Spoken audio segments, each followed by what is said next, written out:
வாழ்க வளமுடன். அனைவருக்கும் சிவகரின் அன்பான வணக்கம். இந்த வீடியோ எதை பற்றி பார்க்க போகிறோம்னா, நிஃப்டி மற்றும் பேங்க் நிஃப்டி அடுத்த நகர்வு என்ன மாதிரி பார்ப்போம். அதுக்கு முன்னாடி சப்ஸ்கிரைப் பண்ணிங்க. வீடியோ பிடிச்சி லைக் பண்ணுங்கள், ஷேர் பண்ணுங்கள், கமெண்ட் பண்ணுங்கள். உடனுக்குடன் அப்டேட்டுக்கு டெலகிராம் லிங்க் டிஸ்கிரிப்ஷனில் இருக்கும், ஜாயின் பண்ணிங்க. சரி, வாங்க வீடியோக்குள்ளே போவோம். நம்ம என்ன சொல்லியிருந்தோம் நடந்துன்னு ஃபஸ்ட்டு பார்ப்போம். நம்ம என்ன சொல்லியிருந்தோம்னா, மார்க்கெட்டை பொறுத்தளவுக்கு இந்தமாரி ஒரு ஜிக்ஜாக்காக இருக்க வாய்ப்பு இருக்கும். ஒன்று இந்த இடத்துல இருக்க வாய்ப்பு இருக்கும், இல்லைனா அப்படியே மேலே இந்த தூக்கி மேலே வச்சு காட்டினேன். இந்தமாரி வாய்ப்புன்னு சொல்லியிருந்தேன். மார்க்கெட்டை பொறுத்தளவுக்கு நான் எதிர்பார்த்தது என்னன்னா, இந்தமாதிரி ஜிக்ஜாக்காக இருக்கும். ஆனால் முடிவு வந்து மிடில் முடிப்பாங்கன்னு எதிர்பார்த்தேன். ஆனால் புல்லிஷ் கேண்டிலாக தான் முடிச்சிருக்காங்க. ஆனால் பேங்க் நிஃப்டி அந்தமாரி ஸ்பின்னிங் டாப்பாக நம்ம எதிர்பார்த்த மாதிரி ஸ்பின்னிங் டாப்பாக முடிச்சிருக்காங்க. சரி, ஓகே. அடுத்தது நகரம் என்ன மாதிரி பார்ப்போம். அதுக்கு முன்னாடி பேங்க் நிஃப்டி ஃபஸ்ட்டு பார்த்துருவோம். இப்போ பேங்க் நிஃப்டியை பொறுத்தளவுக்கு நம்ம ட்ரெண்ட் லைன் போட்டிருந்தோம். இது பிரேக் பண்ணால் மட்டும் தான் மார்க்கெட் கீழே போக வாய்ப்பு இருக்கும். இதுக்கு மேலே இருக்க வரைக்கும் இறங்க வாய்ப்பு இல்லைங்க மாதிரி சொல்லியிருந்தோம். ஆனால் கேண்டில் பொறுத்தளவுக்கு டே கேண்டில் வந்து ஸ்பின்னிங் டாப்பாக போட வாய்ப்புன்னு தான் சொல்லியிருந்தோம். இப்போ பார்த்தீங்கன்னா டே கேண்டில் வைக்கிறேன். கிளியராக பார்த்தீங்கன்னா தெரியும் உங்களுக்கு, ஒரு ஜூம் பண்ணி வச்சுருக்கேன். இந்தமாதிரி கேண்டில் போட்டிருக்கோம். இப்போ இதுக்கு என்ன அர்த்தம்னா, இதுக்கு மேலே மறுபடியும் இந்த டே ஹையை பிரேக் பண்ணால் மறுபடியும் ரேலி இருக்க வாய்ப்பு இருக்குங்கிறதுக்கான இண்டிகேஷன் தான் இந்த கேண்டில். ஒருவேளை நாளைக்கு இந்த லோவை பிரேக் பண்ணால் மார்க்கெட் அடுத்த செல்லிங் வரது வாய்ப்பு இருக்கும். சரி, ஓகே. அடுத்து நிஃப்டி என்ன மாதிரி அடுத்த நகர வாய்ப்புன்னு பார்ப்போம். இப்போ நிஃப்டி டே கேண்டில் பார்த்தீங்கன்னா வெரி புல்லிஷாக தான் மறுபடியும் முடிச்சிருக்காங்க. நம்ம வழக்கம் போல் எல்லாத்தையும் ரிமூவ் பண்ணிவிட்டு நம்ம அடுத்தது எப்படி பார்ப்போம்.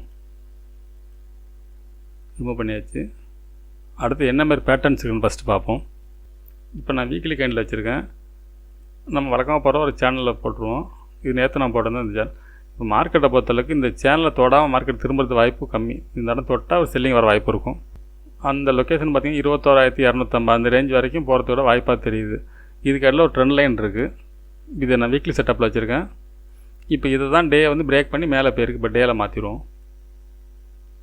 இப்போ ஓவரால் செட்டப் பார்த்திங்கன்னா இப்போ டே கேண்டில் வச்சுருக்கேன். ஓவரால் செட்டப் இந்த மாதிரி தான் இருக்குது. இப்போ மார்க்கெட் வந்து இந்த இடத்துல கேப் அப் வந்து நம்ம இந்த ட்ரெண்ட் லைனுக்கு வந்து மார்க்கெட் செல்லிங் வரும்னு எதிர்பார்த்தோம். அதுக்கு மேலே மார்க்கெட் நேற்று வந்து கேப் அப் கொடுத்து மேலே போயிட்டாங்க.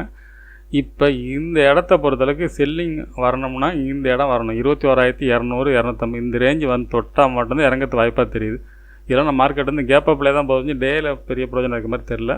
ஆனால் மார்க்கெட் கேப் அப்பில் தான் இருக்குது. சரி, அடுத்த நகரம் என்ன மாதிரி பார்ப்போம். 15 மினிட்ஸ் வச்சு ஃப்ரெண்ட்ஸ் 15 மினிட்ஸில் வச்சுருக்கேன். இப்போ டேவோட ஹைன்னு பார்த்தீங்கன்னா 20,864, லோன் பார்த்தோம்னா 20,711. இந்த ரெண்டு ப்ளூ கலரும் டேவோட ஹையும் லோவும் மென்ஷன் பண்ணுறதா போட்டிருக்கோம். இப்போ அடுத்தது பார்த்தீங்கன்னா மூவ்மெண்ட்ஸ்னால் நம்ம வந்து ஃபெபினாக்ஸ் மட்டும் தான் யூஸ் பண்ண முடியும். நம்ம அதையே யூஸ் பண்ணிடுவோம். இந்த மாதிரி தான் இருக்க வாய்ப்பாக இருக்கும்.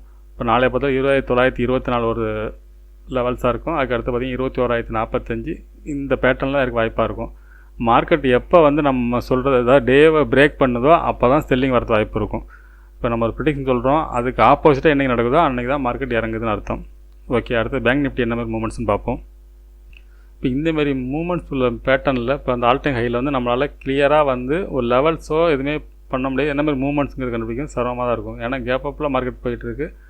செல்லிங் வராது. இந்த 21,250 இந்த ரேஞ்சு வந்தால் மட்டும் நம்ம அடுத்தது கிளியராக சொல்கிறது வாய்ப்பாக இருக்கும்.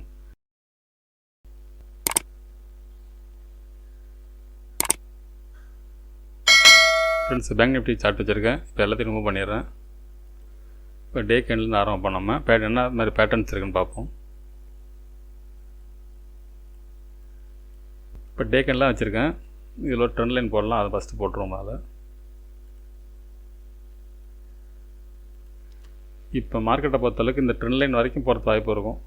47,700 அந்த ரேஞ்ச் வரைக்கும் இன்னொரு 700 பாயிண்ட் வரைக்கும் மார்க்கெட் போகிறது வாய்ப்பு இருக்கும். இந்த இடத்துல பிரேக் பண்ணால் மட்டும் தான் மார்க்கெட் அடுத்து வேலை போக வாய்ப்பாக இருக்கும். இதுக்கிடையில் பார்த்தீங்கன்னா இப்போ ஆல் டைம் ஹை பிரேக் பண்ணிச்சு. அந்த ஆல் டைம் ஹை வந்து 43,369.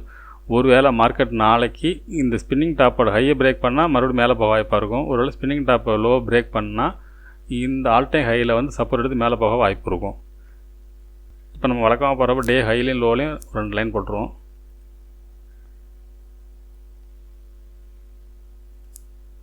இப்போ ஹைன்னு பார்த்தீங்கன்னா 47,230, லோன் பார்த்தா 46,653. இப்போ அந்த டே லோ பிரேக் பண்ணாலும் மார்க்கெட்டை பொறுத்தளவுக்கு இந்த ஆல் டைம் ஹைலேருந்து சப்போர்ட் எடுத்து மேலே போக வாய்ப்பாக இருக்கும். இப்போ இந்த ஆல் டைம் ஹையும் பிரேக் பண்ணால் மட்டும்தான் மார்க்கெட் வந்து கீழே இறங்கிறது வாய்ப்பு இருக்கும். ஃபஸ்ட்டு வந்து ஒரு டேவை எப்போ என்கல் பண்ணுதோ அதுக்கப்புறம் தான் நம்ம செல்லிங் பக்கம் போக வாய்ப்பாக இருக்கும். அதுக்கிட்ட செல்லிங் பக்கம் போகிறது ரிஸ்க்கு. ரெண்டாவது மார்க்கெட்டு கேப் அப்பில் போயிட்டு இன்றைக்கெல்லாம் பெரிய மூமெண்ட்ஸ்லாம் இல்லை. மூமெண்ட்ஸுங்கிறத விட இன்ட்ராடேக்கான செட்டப் இல்லை. கேப் அப்பில் மார்க்கெட் மூவ் ஆகிருக்கு. சரி, ஓகே. 15 மினிட்ஸ் வச்சு என்ன நகர வாய்ப்புன்னு பார்ப்போம். இது 15 மினிட்ஸில் வச்சுருக்கேன். இதுக்கு லெவல்ஸ்னு சப்போர்ட்னு பார்த்தோம்னா க்ரீன் கலராக வச்சுருக்கேன். 46,484, அதாவது இந்த ஆல் டைம் ஹைக்கு மேலே இந்த இடத்துல இந்த கேப்பை ஃபில் பண்ணிட்டோட மார்க்கெட் இறங்கணும். ஒருவேளை இந்த டே லோவை பிரேக் பண்ணால் இந்த கேப்பை ஃபில் பண்ணிவிட்டு இந்த இடத்துல மார்க்கெட் மேல் நோக்கி போக வாய்ப்பு இருக்கும். அப்படி இல்லை 47,230 பிரேக் பண்ணால் மார்க்கெட்டை பொறுத்தளவுக்கு 47,700 வரைக்கும் போகிறது வாய்ப்பு இருக்கும். இந்த கேப் ஃபில்லிங்கும் முடிஞ்சு இந்த ஆல் டைம் ஹையை பிரேக் பண்ணிச்சுன்னா மார்க்கெட் ஃபர்தராக செல்லிங் வந்துன்னு அர்த்தம். இந்தமாரியான மூமெண்ட்ஸில் மார்க்கெட்டில் அவ்வளோ கிளியராக நம்ம டே மூமெண்ட்ஸ் சொல்கிறது சிரமமாக இருக்கும். சிரமமாக எனக்கு இருக்குது. ஓகே, இதில் லெவல்ஸ்னு பார்த்தோம்னா இந்த இடத்துல லெவல்ஸ் போடலாம். அதாவது 46,933 ஒரு லெவல்ஸாக யூஸ் பண்ணிக்கலாம். அதுக்கு அடுத்தது பார்த்திங்கன்னா மேலே நான் இன்றைக்கி பண்ண ஹை இது பிரேக் பண்ண மேலே இதுக்கு இடையிலலாம் நம்மளால் அவ்வளோ கிளியராக நம்மளால் சொல்ல எனக்கு தெரியல. சரி, ஓகே, நாளை மாலை சந்திப்போம். நன்றி, வணக்கம்.